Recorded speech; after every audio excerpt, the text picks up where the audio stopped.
As a psychiatrist of over 20 years, I've seen my patients come in many different types, all of them with their own personal flaws, some worse than others. There have been some instances in which I've met people with problems so bizarre that I've dwelled on them for days. These are the ones who'd come in, tell me their story, then right away I'd know they were screwed.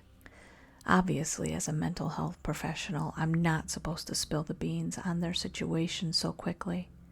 My job is to stretch out the treatments for as long as possible until the inevitable occurs. One patient in particular stood out. His name was Adam, and he was one of the unfortunate ones. It was hard for me to tell at first, as his life story wasn't exactly unusual or bizarre. However, he did have a condition that was rare, narcolepsy, a sleep disorder that would cause him to randomly fall asleep at inappropriate times throughout the day.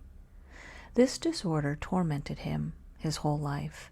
It caused problems throughout his childhood, and he had trouble holding down a job later on. Despite this, he managed to find a wife that would stick by his side and assist him. He had a well-paying job as a nurse while he collected disability checks due to his ailment and inability to work. Other than being his lover, she was also a great caretaker. His wife was the best thing to happen to him.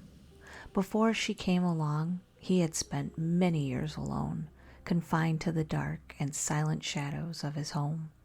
Unfortunately, Adam had to return to the shadows as his wife went missing 10 years ago. Apparently, it took a great toll on him.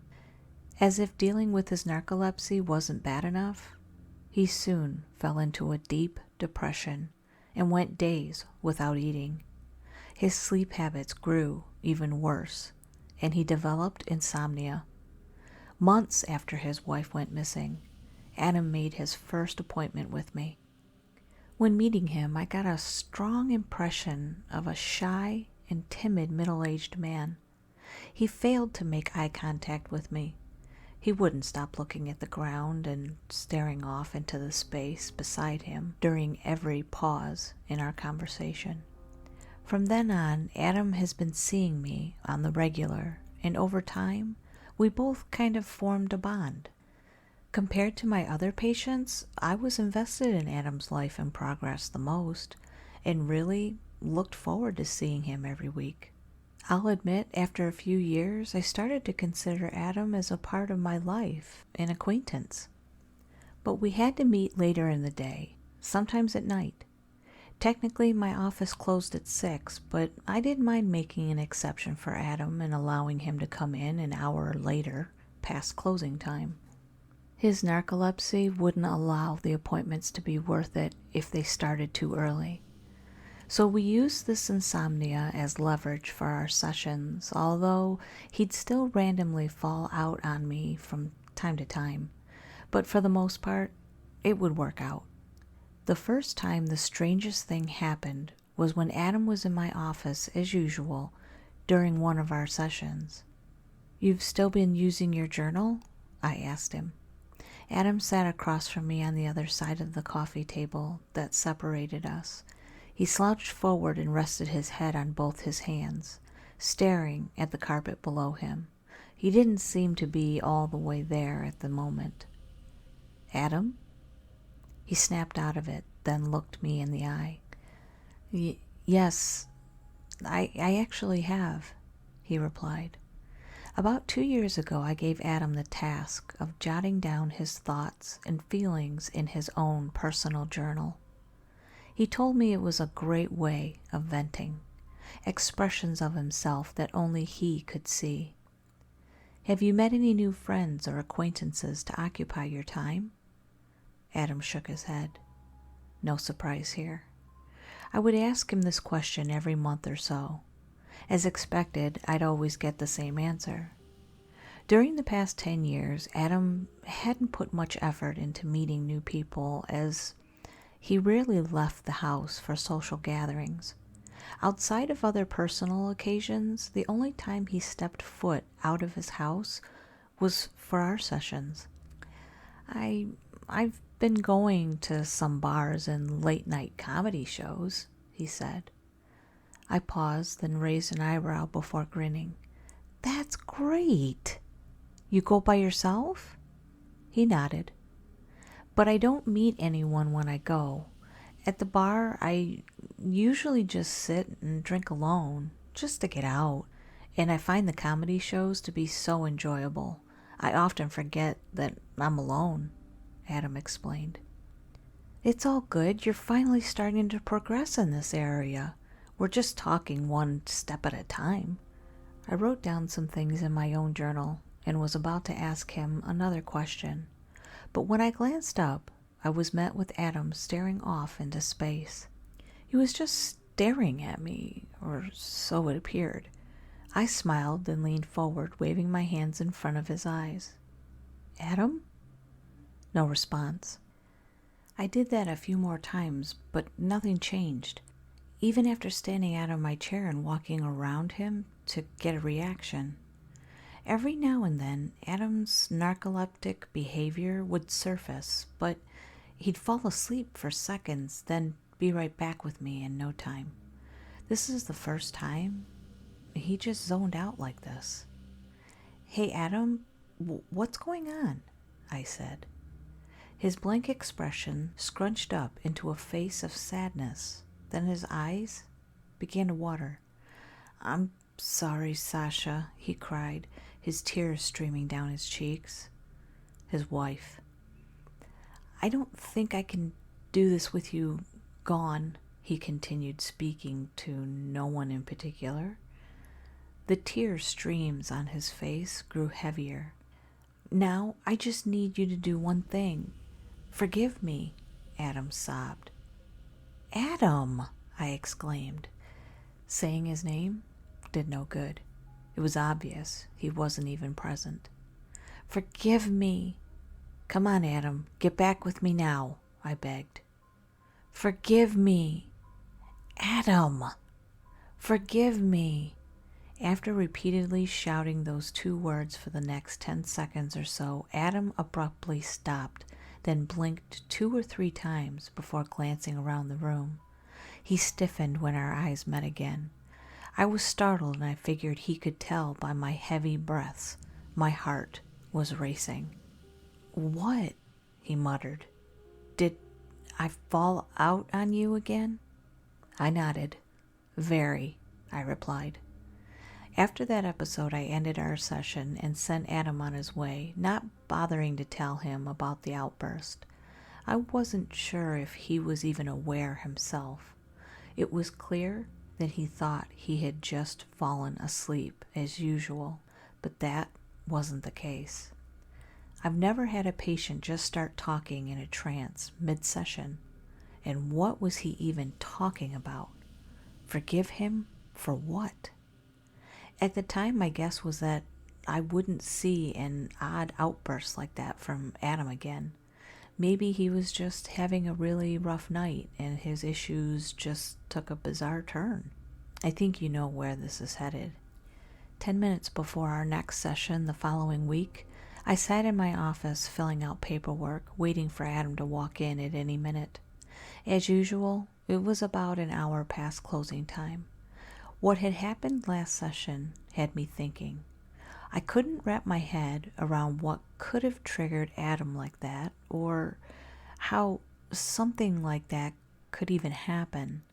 I thought about it all day at home, to the point I even went to the internet looking for answers.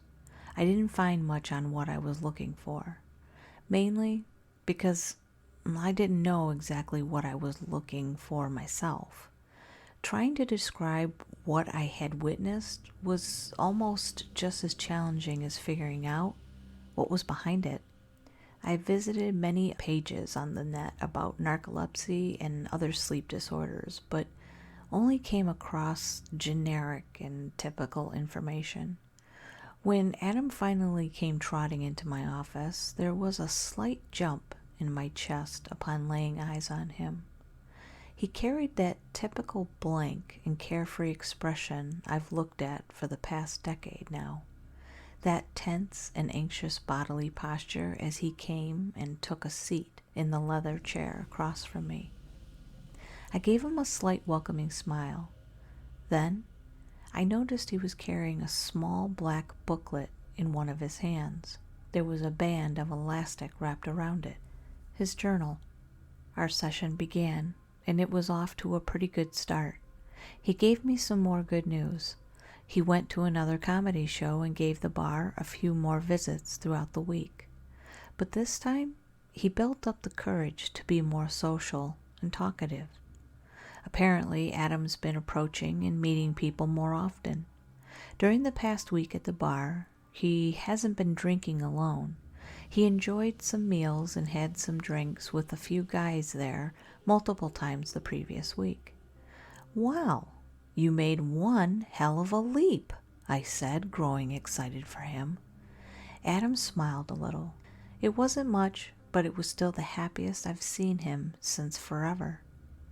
I've tried asking a few of them to go to some of the comedy shows with me, but they all said they were unavailable, he explained. From there, I dug deeper and was informed of many more updates on Adam's life and mental health. Surprisingly, things only got better as minutes passed. Adam made eye contact with me more often and was more expressive when he spoke. It was the best session we had in a long time. But like all things good, it didn't last. "So, how do you think Sasha would feel about you finally opening up to someone else?" I asked. When I asked that question, Adam froze with a smug grin stuck on his face, and he was silent for seconds. "Adam?" I waved my hands in front of his face and got no physical reaction, staring into space. It was happening again. Sasha wouldn't feel anything. She'd run away at the sight of me, Adam blurted out coldly. He'd lost grip of his journal and it toppled to the floor. "I hate myself for this. I really do," he continued. I gulped, staring at him right in his unaware eyes. "What do you hate yourself for, Adam?" I asked reluctantly.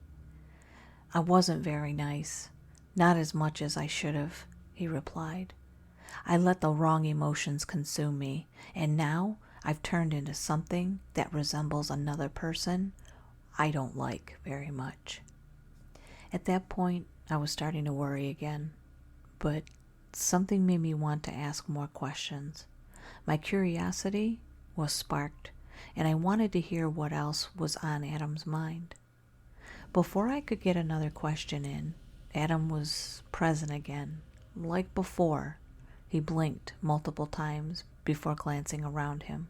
Also like before, I didn't tell Adam about the outburst and continued our session as usual. Over the next few weeks, the sessions with Adam remained similar to the ones as just mentioned before, except Adam seemed to grow happier after each week. As the weeks passed, he walked into my office with more confidence. The slightest smile I saw before was growing wider. Our conversations were smoother, and it became more rare to lose eye contact with him. The good news he continued to present escalated. He was still meeting people at the bar and increasingly grew comfortable communicating with them. They were starting to feel more like friends, something he hadn't really had since high school. He even started talking to a woman regularly and eventually managed to get her number. But he still complained of not being able to contact her outside the bar, as any time he called or texted her, he wouldn't get a response.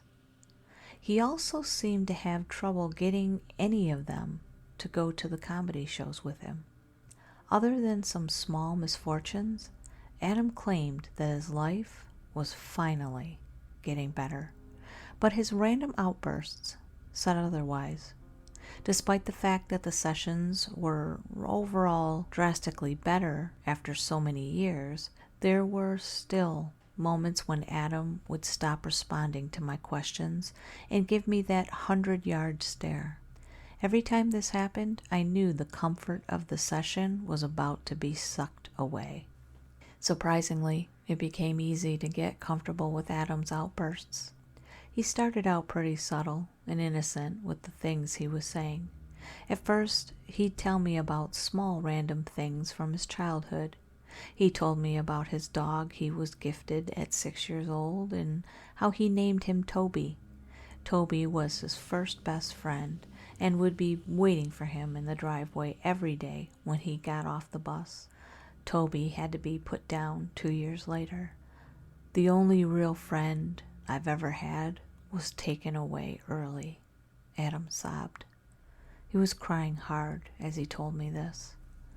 One week, Adam shared his experience as a member of his baseball team in middle school. Wasn't that great of a player and was benched for the majority of the games. But when I hit that home run for the first time and got the win for the team, man, everyone was proud of me, Adam boasted, laughing joyfully. I heard more random things about his childhood, even the small and insignificant moments, like when he was caught staring out the window several times in the middle of class and the other students laughed at him when the teacher called him out. At other times, he'd mention a name, someone by the name of KiddKnightMarez. I heard a joke from old KiddKnightMarez, and it was funny as hell, Adam would say. He would suddenly just mention this person randomly, but never tell me exactly who it was. If I tried to ask about this person, he always changed the subject. I tried to ask Adam questions when he was in his trance. Sometimes I'd get good responses, as if he was actually fully aware, but most of the time, anything I said wouldn't reach him, and he'd continue rambling. As more weeks passed, I still hadn't told Adam about what he was doing. I wasn't sure if he'd still want to keep coming if he found out he was spewing out facts about his life on a subconscious level. The more curious part of me wanted to see how far things would go. If only I wasn't so nosy.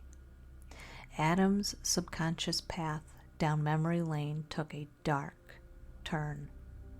The decent memories of Adam's childhood that was once a breeze to sit back and listen to soon sent chills throughout me. Adam informed me that the first signs of his narcolepsy occurred in 6th grade and he frequently fell asleep in class. His father was very impatient and aggressive, and having to deal with Adam's ailment made him no happier. His father would shout and yell at him in frustration any time he randomly fell asleep at home, and beat him down if his teacher called and said he dozed off in class. The bastard knew I had a sleep disorder, but he'd still beat my ass anyway, Adam once shouted in a rage. Apparently, that's when he started to hate his dad, and he's felt that way about him all throughout childhood. This suppressed rage led him to getting into a couple fistfights with his father as a teenager. Adam told me he'd come home drunk when he was 15, and his father shoved him outside on the porch, where he later fell asleep. He woke up in the same spot the following morning. At 16, he often stole his father's booze and snuck out in the shed at night to drink. I needed some kind of escapism, since actually leaving was off the table. Adam slurred, still giving that long-distance stare. One night, while getting sloppy drunk out in the shed, he spotted a sledgehammer hanging on the wall.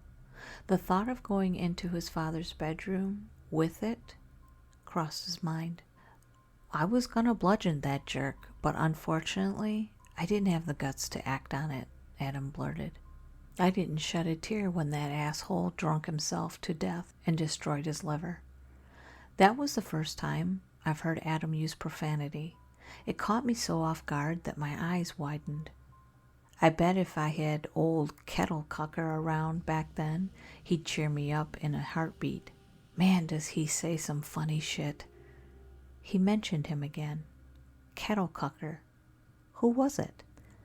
His thoughts would get even worse whenever I mentioned his missing wife. Have you ever told Sasha about the relationship you had with your dad? I asked him one week. This was one week in particular when I got lots of good responses from him in his trance. Adam took a deep breath. Then, to my surprise, he started crying. No, I've never mentioned a word to her about it, Adam sobbed. But it doesn't matter anyways. Sasha hated my guts. I stared back at his emotionless face in confusion. What? I said. I used to be a total brute towards her. I yelled and cursed at her a lot, and the slightest of mishaps would cause me to punch or slap her until she cried. He started bawling uncontrollably. But I took it too far one morning, he continued. Sasha fixed me a hot breakfast on a tray. When she brought it to the table, she dropped the entire thing, spilling everything on the tray in my lap, including some scalding hot coffee. In a rage, I repeatedly bashed her in the head with my fists and killed her. My eyes widened again. Then I swallowed in fear, still staring at him up and down. He was grasping his journal tightly by his side. I buried her in my backyard. Then after some time, I called the police, pretending that I hadn't seen her in a few weeks. He whimpered. The only person that ever gave a shit about me is gone, and it's all my fault. Now, all I have is Kettle Cucker to keep me company. He always makes me laugh, or at least puts a smile on my face to distract me from my piss-poor life. Kettle Cucker. Now scared shitless, I ask, Adam, who is this Kettle Cucker guy? In the middle of tears, Adam grinned. Then he started laughing. He was genuinely creeping me out now. Kettle Cucker? Only the funniest old fart alive, Adam blurted. Obviously, his answer brought me no closer to figuring out anything. So, at the moment, I left the mystery alone. Days after that specific session, I sat at home ruminating once again. This is the most concerned Adam has made me in a while. Did he confess murder? I mean, he's been saying some pretty wild stuff, but I wasn't even sure how much of it was true, if any of it was true. I didn't know what action to take next.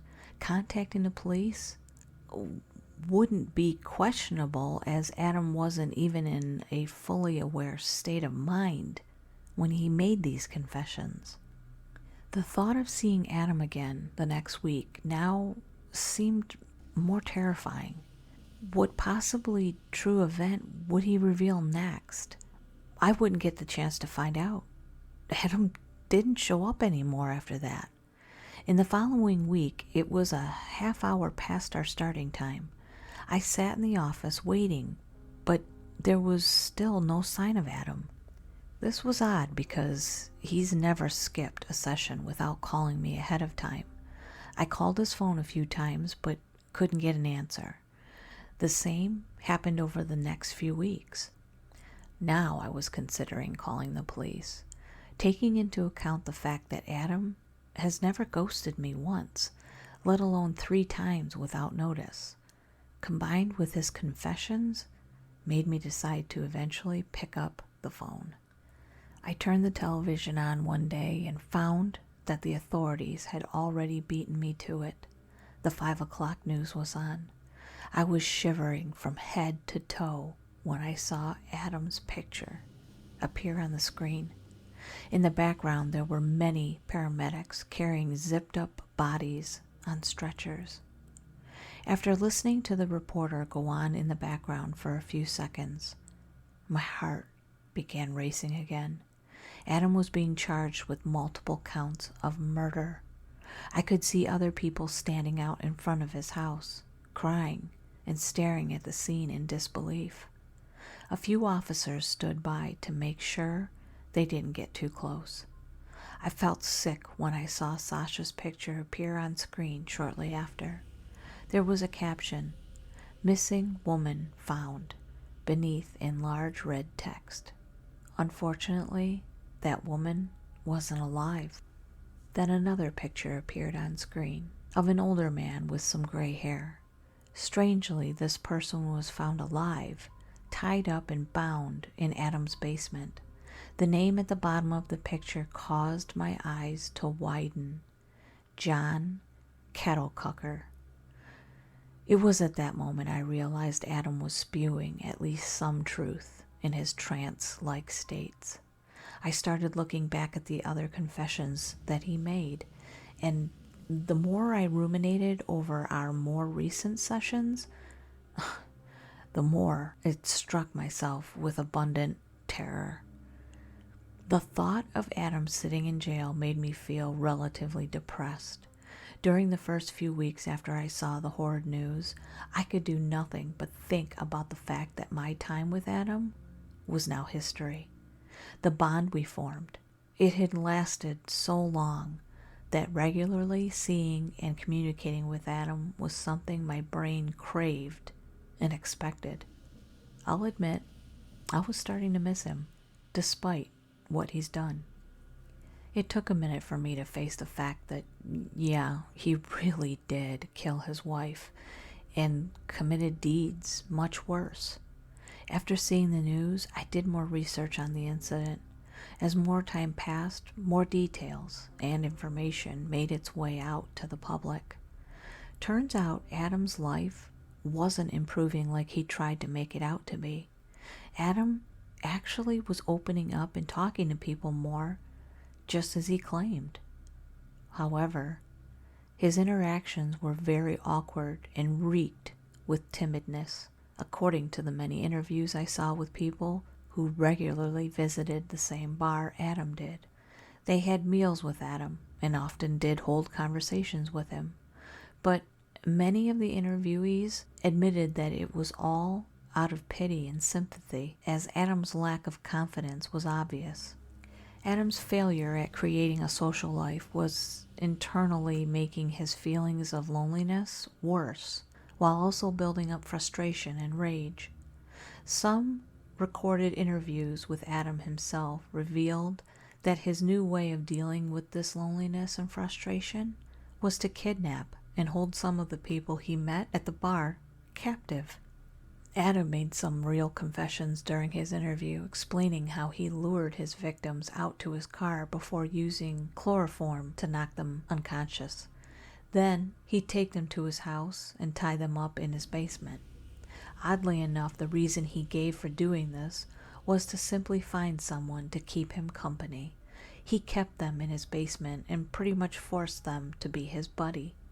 He'd hold conversations with them for hours, spending most of his days in the basement communicating with total strangers. His victims were forced to watch TV with him, and he even cooked meals and brought them food. If Adam found his victim to be boring, or in Adam's words, bad company, he got rid of them right away. This was done by bludgeoning them to death with a sledgehammer before burying them right next to his dead wife in the backyard. The same hammer I almost killed my father with, Adam said in an interview. Some of the bodies were discovered with terribly fractured skulls or large pieces of their cranium totally missing. He kept each person for about a week before killing them off and moving on to the next one. Adam did this until he came across the older gentleman I saw on the television earlier, John KiddKnightMarez. He was the comedian that performed at the comedy shows Adam often attended. After one of the shows, Adam wanted to personally speak to John. Adam met with John out by his car. After some friendly verbal exchange, John was, of course, chloroformed. Unlike Adam's other victims, Kettlecucker was held captive for weeks. His talent at making people laugh is what ultimately saved his life. The only reason Adam found John to be good company was because he enjoyed hearing his jokes for hours on end. Other than his own life, he also saved countless others, as Adam would have alternatively picked off John and continued taking the lives of many more on his quest to capture the best one. For months going on, I got a taste of what Adam has felt his whole life.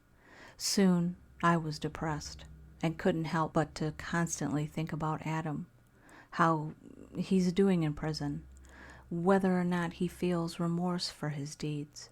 Has he thought of me? The idea of visiting Adam in prison even crossed my mind, but I knew that would be pushing it. I had to remind myself that he's my ex-patient, not family or a friend. I had to move on and stop spending the end of every day in my office looking back at the version of Adam who was wearing a mask of someone he wasn't. While slouched up in the chair of my office one evening, I just so happened to see something stuck between the pillows of the sofa in front of me. Adam's journal. I realized that it's been there for some time now, ever since Adam last came in. I didn't plan on cracking it open and wandering into Adam's mind anytime soon. Not that I wasn't curious. It's just the fact that only God knows what madness lies inside. I want to thank you for spending time with me today and listening to this story. I hope you enjoyed it. Please give it a like if you did. And also, if you haven't subscribed, I really hope you do so. Wherever you are, whatever you're doing, I hope you have a wonderful day or night, and I'll see you on the next one. Thanks, everyone. Bye.